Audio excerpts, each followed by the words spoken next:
Welcome, welcome, welcome. Welcome to the spoiler edition of the Batman movie review. So hopefully you've had a chance to check this out by now. If not, I do have a non-spoiler review that you can go ahead and check out. I put that up on Thursday. So if you haven't, go ahead and check that one out. But if you have, let's get into it. Let's talk about it. So the Batman spoiler. So once again, directed by Matt Reeves, starring Robert Pattinson, Zoe Kravitz as Catwoman, Paul Dano, as the Riddler, Jeffrey Wright as Gordon, and of course we got Andy Serkis playing Alfred. So that's pretty interesting. So this movie, let's just start from the top, shall we? So the opening is pretty interesting. They made sure that they set it up to be on Halloween, which is going to play back to the comic book, The Long Halloween. And this is pretty good because this starts to establish kind of like the Dark Knight as a part of the day or something like that. And what you see is a Batman who is basically hiding in the shadows. And then when he comes out, he's walking in those big black boots. You hear the sound. And he is something that you fear. He's something that, especially criminals who are out to do no good, definitely fear Batman. So I love the idea that when they show the bat signal, it's not just to summon the Batman, but it's also used just to tell criminals, oh yeah, he's out there somewhere, hiding in the shadows, coming to check for you.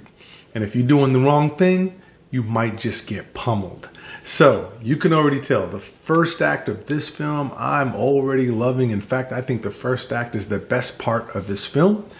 And what we get here is mostly a crime drama for sure, with the Riddler leaving all these clues that Batman has to figure out so that he can then go capture him.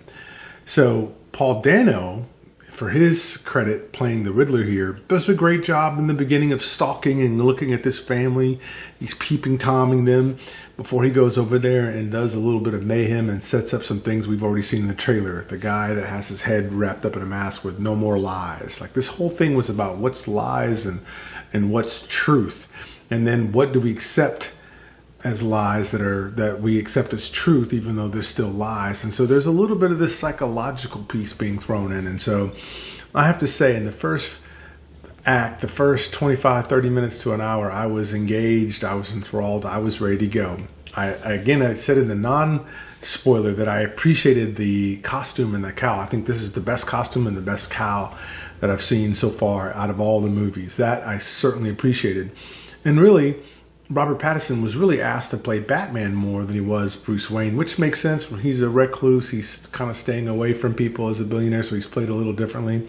However, I did want to see a little bit more Bruce Wayne, because then I could get a judge and a feel or a sense of where he's at playing that duality piece, because Batman isn't just the Caped Crusader. You know, that's who Bruce Wayne is, but the mask is actually Bruce Wayne. So I really kind of wanted to see how he was going to play up to that. But that wasn't necessarily the par for the course for this one. So he has the eye black on, which is pretty cool. So they leave it on. They decide to say, hey, this is how we're going to be distinct from most of the other films, that when he takes off the cowl, the eye black is still going to be there, which they used it. So whenever he's Bruce the Drifter, when he has the scarf pulled up and then, you know, his hair's kind of in his face and you see the darkness in eyes, it makes sense that he could do that and get around in the city. And he does. He stays incognito, or he's in the bat suit, which he keeps in his backpack.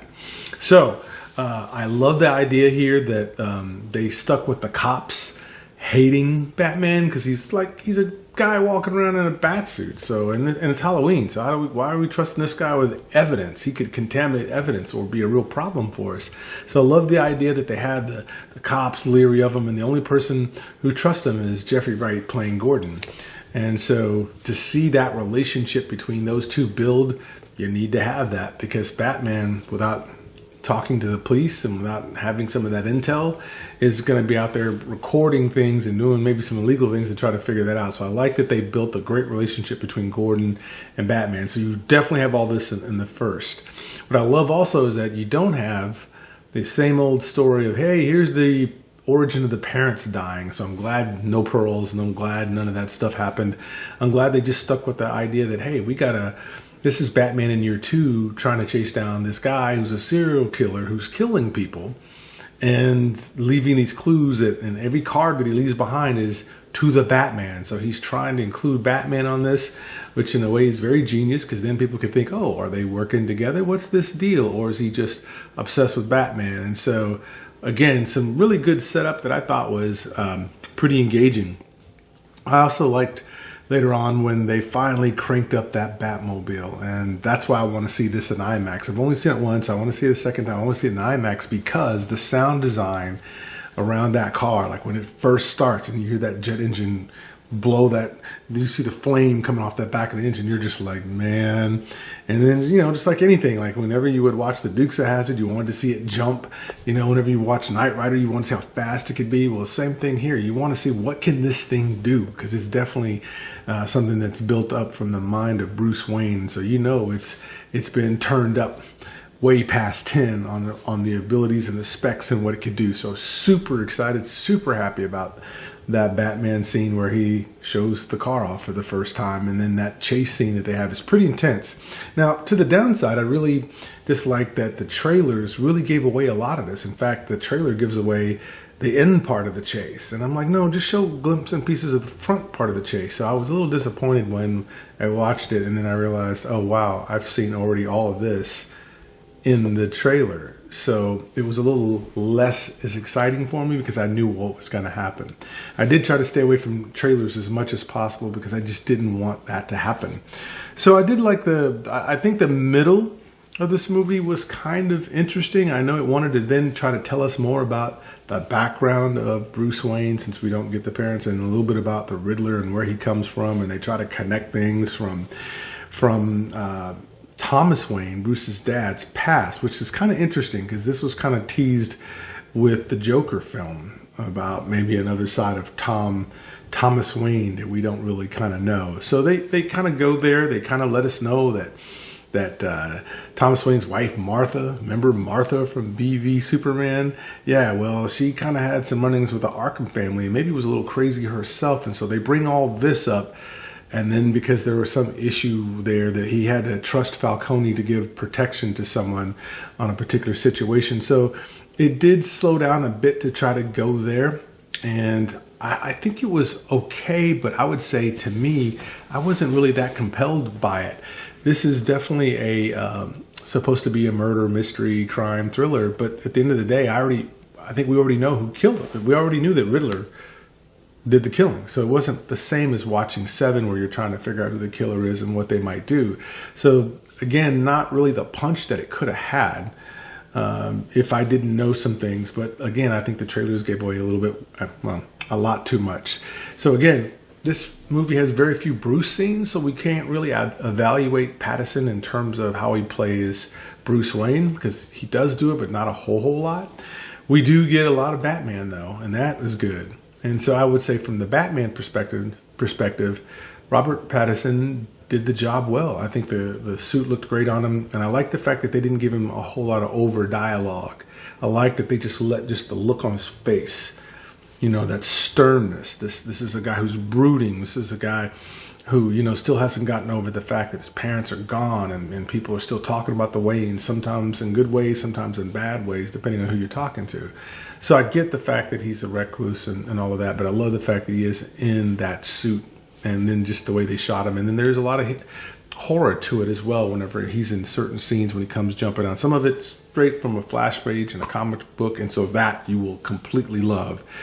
Now, then we get to the final act, the end, and I actually loved some things about this. Now, I will say, as I said in the non-spoiler review, this movie did not need to be 3 hours. I'm sorry. There's about 25 minutes easily could have cut out, because again, we already know who the killer is already up top. You've already told us Riddler's in the film, and it wasn't Penguin, and it wasn't Catwoman. So in a way, you didn't have to go so much into detail about the elaborateness of their backstory, because I don't know that you needed as much about Paul Dano's backstory so much.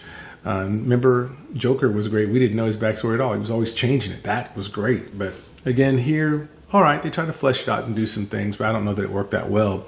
So at the end, you had the Riddler finally deciding what he's going to do. As long as he's killing people because of the lies that politicians tell us and try to make us believe is truth and this sort of thing.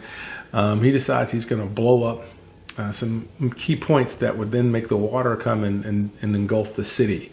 So we get a flood thing caused by that. He also has these people who are like in the Joker film, people who like to Joker and wanted to dress up with Joker in the makeup. He had a whole bunch of people who believed in him, at least 500 people, because Paul Dano's character Riddler here was very good with social media and was letting people know we can get together. There's things we can do to stop the lies, stop Gotham, because Gotham should pay for what it's done. And so he has all of these people dressed up like him that are there, kind of like, you know, when you see some other groups that showed up on January 6th, right? But you have these people who were there, and they start to come after Batman. And what I love here about the ending piece is not only just the set piece of Batman diving in through the glass and coming in with a great dramatic entrance, but just how he's sitting there and he's just, you know, coming at these guys, trying to give them all he can give them. And then he notices that there's this electric wire that's hanging that could touch the water. And if it does, it'll electrocute everybody that's in the water, which is almost everybody on that first floor. So the selfless act of Batman just diving out to grab that wire and then to cut it and then go fall into the water to save people was huge. And then to see that when he was in the water and started to walk towards the people after he came back up to the surface, it was a little boy that he was looking at who lost his parents in the film, that was the first one to embrace him. And I thought that was great, because a guy in a suit, even if he's coming to save you, you got to think there's something a little crazy about a dude in a bat suit. So I love that they kept that up. But I love that it was a boy who was willing to take Batman's hand and as he tried to lead them out. And not even the politician wanted to at first, who was going to make things better and not lie and all that good stuff. And so there was this one scene I really loved at the end too, where Batman's helping evacuate the people. He's helping getting the people out and helping them get to stretchers and things like that. And he carries this woman, puts her on a stretcher. And it's cool because once he puts her on the stretcher, she doesn't let go. She holds on to his arm and she's communicating, yes, we are glad that there's someone who's willing to step in for us and help us, even though you may look scary and may be hideous to some, and it may take us a little while. We appreciate that you're here. We appreciate that you did this. So watching the people of Gotham start to accept on many levels the Dark Knight, I thought was a wonderful touch by Matt Reeves. That was pretty incredible. And I think that anyone watching this can appreciate that, because just to assume that people are just going to like Batman once they get over the suit. No, these people don't know who he is. And so he just did a whole bunch of things in front of them. And then I like the message that goes out that Bruce finally picks up on. You know, he picks up on the idea that it's like people need hope more than they need somebody who's going to show up and physically beat up the bad guys all the time, be imposing, scaring. So it's kind of like he just wants to share his dread that he had when his parents were killed in front of him, as Dark Knight would tell us. And he decides he's just going to ratchet up this coming in out of the shadows to just beat these guys up or have them jailed with Gordon. So I love the fact that he saw that, no, it's not just we need muscle. We also need to believe that there's hope for Gotham after all. So with that, I would say that was pretty fitting. And I thought that was great that they had a kid who had been orphaned like him more. So Paul Dano, I think, did a great job of being crazy Riddler, and he shows a lot of craziness there at the end. And of course, at the very end, this is spoiler, so you know, if you're still watching and you didn't want to hear spoiler, I don't know why you didn't turn it off by now. But at the very, very end, we see that once they've captured the Riddler, there's somebody else who he's talking to, who kind of has a cackle and a laugh of his own. That's right. We have the Joker at the very end of this film, but just very, very little bit, just kind of like he has a little bit more than what Luke Skywalker had in The Force Awakens, but he's there at the very, very, very, very end. And you can see already that they're setting up Joker. Now, you've already set up Catwoman, you've already set up Penguin, but now I guess we're going to have Joker too. So I guess that was just to say, hey, he's in this world, and why not do it? Joker's a character people want to see. So it's there. I don't know that I necessarily needed that, but I did expect that that happened. So what's my overall now? Again, I've only seen it once, and I'm still going to go see it at the IMAX because I'm still interested. The thing is that 3 hours, though, that's the thing. I have to really plan to have to give up 3 hours to sit down and do that, and I usually don't. So hopefully when I watch it again, I'll see some more things. But this is just what I remember from seeing it the first time around. And I will say that, hey, I give this movie good marks. I think that this is a good film. I think that they did exactly what they set out to do. They made Batman more of the greatest detective. We got to see it. We saw different angles on some of these people, and it was great to see Riddler finally given some dues so that he could show off what kind of menace he could be to the city of Gotham and Batman. People are going to ask, because people always want you to compare, and people want me probably to tell them whether I think this film was the greatest Batman film or not, because there are some people out there saying that, and if that's you, hey, do you, that's okay. But what I like are informed opinions, not opinions that are built off of just hype. But again, if you liked it, great. I think this film was great. But I don't think it's as good as The Dark Knight. I think The Dark Knight is going to be the golden standard, because the questions you have to ask is the story better here than the one in Dark Knight? I don't think so. Is the criminal element stronger here than it was in The Dark Knight? No one's going to beat Heath Ledger at this point. And again, this may not even be fair, because that was the second movie. But I will say, if you are trying to rank these, and people are going to, for me at least, nothing beats The Dark Knight. And not that it couldn't be beat someday, somebody will, but I think the script is a much better story, and the story beats are better. And it didn't have to go 3 hours to tell a great movie that had many moving parts. I'm talking about The Dark Knight there. So Dark Knight to me still number one. This movie's in the top three. I probably would put The Mask of the Phantasm second, and then maybe this movie could be third.